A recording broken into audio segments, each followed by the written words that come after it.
The $0 habit that's secretly keeping you broke. You open your bank app and pause for a second. You already know what you're going to see. Income came in, expenses went out, and the balance hasn't changed much.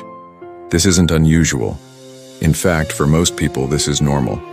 Income increases slowly, but expenses, especially due to inflation, tend to rise steadily. According to long-term economic data, inflation reduces purchasing power every year. That means, if your money isn't growing, it is effectively losing value. This is where a common but rarely discussed habit comes in. It doesn't cost money. It doesn't feel risky.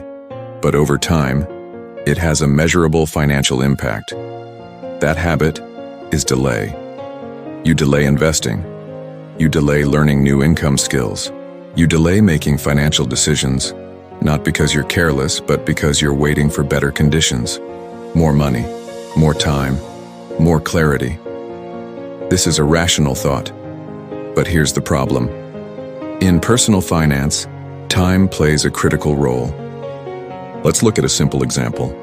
If someone invests a small amount regularly, say $100 or $200 per day, into a long-term asset like an index fund, over 10 to 20 years, compounding can significantly increase that amount.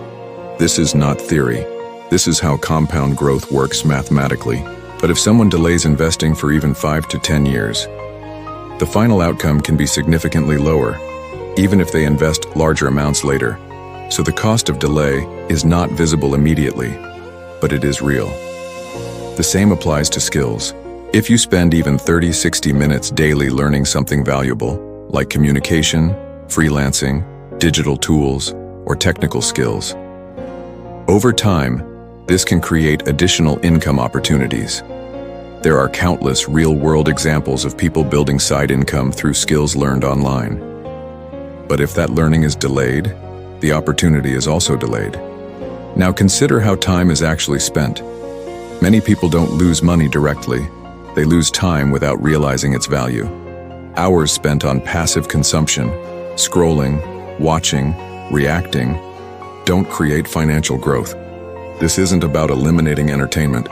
It's about balance.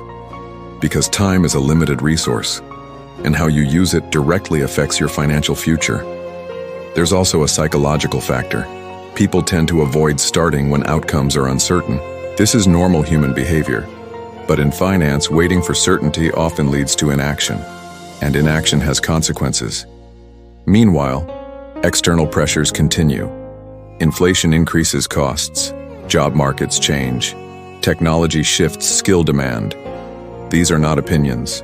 So while someone is waiting to start later, the environment around them is already changing.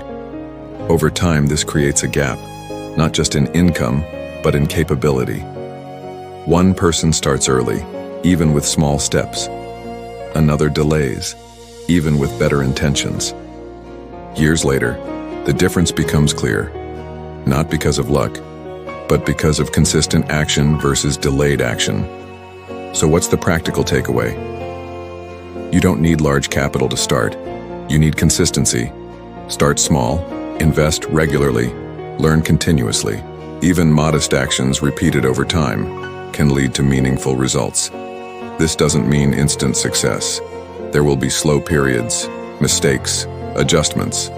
But progress comes from participation, not from waiting. So if there is one habit to be aware of, it's this: delaying financial action until conditions feel perfect.